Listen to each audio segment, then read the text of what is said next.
off we go to see what Sarah Freemark's up to. She's at one of those world bazaars, you know? Yeah, it's an interesting pop-up shop. It's this one's called Quichua. Yeah, here she is, Sarah. Well, we've got a lot of great products to show you throughout the morning here in Westbro. Joining me now, owner of Quichua. Am I saying it right? It's Quichua. Quichua, yeah. Quichua, faster. Quichua Popshop here on Richmond Road. Jill Anguaya, you are not making my job very easy this morning. Sorry. What does the shop name mean? Well, Quichua World Market comes from Quichua, the name of my husband's people, and language. They are native people from Ecuador. Okay. Yeah. And is that how it all kind of started That for is you? how it started. So about 20 years ago, we started importing things from his community. We sold around Ottawa and traveled a little bit. And then we sort of settled into a store. Yeah.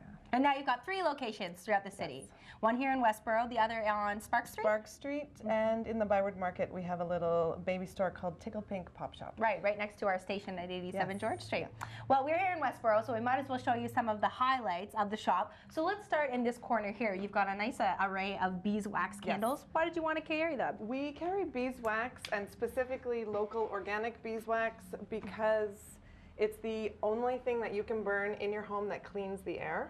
It's got a beautiful soft fragrance. They're made in Ontario, and the people that are doing this line of Felonian beeswax have been doing it for a really long time, and they know what they're doing. They make wonderful products, so we really choose to support companies like that. Okay, what makes it Felonian beeswax? Felonian, that's the name of their family history. Oh, okay. Yeah, there's actually a lot to learn about beeswax, and the Felonian have a really good website with all kinds of information. They support honeybee initiatives too, so there's lots of good reason to help them out and help yourself at home. And speaking of keeping the air smelling sweet, you've got a nice selection of incense. You say that people come. They come for this because it's natural and Canadian made. Because there's a lot of perfumey stuff out there that will end up just giving you a headache. Right. Yes. So we'll switch to the other side of the shop. You've got some great masks and statues here. Where are you importing them from? Those are from Bali. Okay. Yes.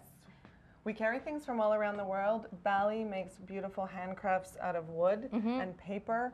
We have things from India, Thailand, and it goes on and on and on. Yeah.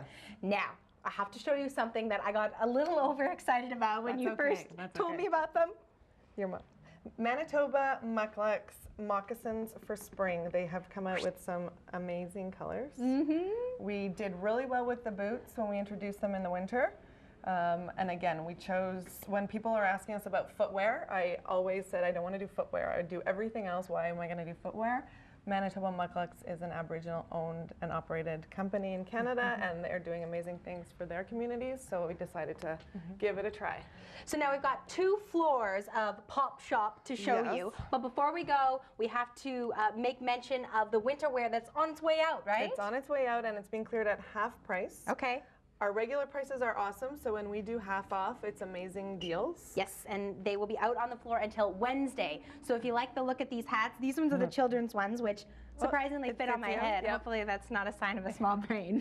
Fully fleece lined, pure sheep's wool, warm and cozy, cute and fun. Okay, and we've got some booties on the other side of the shop as well. A little bit later in the show, we will introduce you to the spring wear that has made its way out onto the floor, and the line of chameleon jewelry that the other half of the shop got its name from. That's correct. I'll tell you a little bit of the history behind that later on CTV Morning Live.